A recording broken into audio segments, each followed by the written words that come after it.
नई Delhi old pension scheme. कुछ राज्यों में पुरानी पेंशन योजना बहाल होने के बाद इसे लेकर बहस एक बार फिर से छिड़ गई है। कर्मचारी संगठन पुरानी पेंशन योजना को दोबारा से लागू करने की मांग लगातार कर रहे हैं। राजस्थान, झारखंड, छत्तीसगढ़, पंजाब और हिमाचल प्रदेश में पुरानी पेंशन योजना बहाल हो चुकी है, लेकिन अन्य राज्यों और केंद्र के कर्मचारियों को नई पेंशन योजना का लाभ दिया जा रहा है।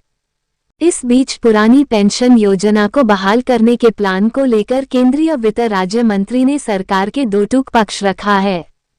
किसी भी प्रस्ताव पर विचार नहीं कर रही सरकार। उन्होंने बीते मंगलवार को राज्यसभा में एक लिखित जवाब में कहा कि सरकार पुरानी पेंशन योजना को बहाल करने के किसी भी प्रस्ताव पर विचार नहीं कर रही है। उन्होंने ये भी साफ किया कि पुरानी पेंशन योजना की वापसी की इच्छा रखने वालों को संचित एनपीएस फंड की वापसी नहीं मिलेगी, क्योंकि इस संबंध में पेंशन कोष नियामक एवं विकास प्राधिकरण (पीएफआरडीए) अधिनियम में कोई प्रावधान नहीं है।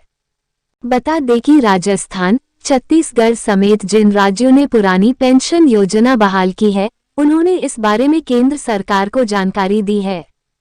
साथ ही राष्ट्रीय पेंशन प्रणाली (एनपीएस) के तहत संचित फंड की वापसी की अपील की है। पीएफआरडीए अधिनियम में कोई प्रावधान नहीं।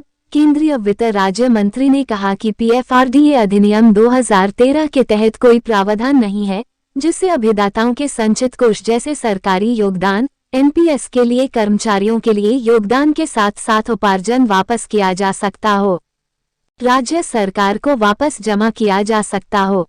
1 जनवरी 2004 के बाद से एनपीएस है लागू। उन्होंने बताया कि केंद्र सरकार 1 जनवरी 2004 के बाद से भर्ती केंद्रीय कर्मचारियों के लिए दोबारा पुरानी पेंशन लागू करने के किसी भी प्रस्ताव पर मंथन नहीं कर रही है। नई पेंशन योजना को केंद्र सरकार की तरफ से दिसंबर 2003 में परिभाषित लाभ पेंशन प्रणाली को परिवर्तित करने के लिए प्रस्तुत किया गया था। नई पेंशन योजना को 1 जनवरी 2004 को सरकारी सेवाओं में सभी नई भर्तियों के लिए अनिवार्य कर दिया गया था।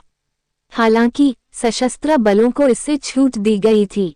वहीं 1 मई 2009 से स्वैच्छिक आधार पर इसे सभी लोगों के लिए लागू कर दिया गया।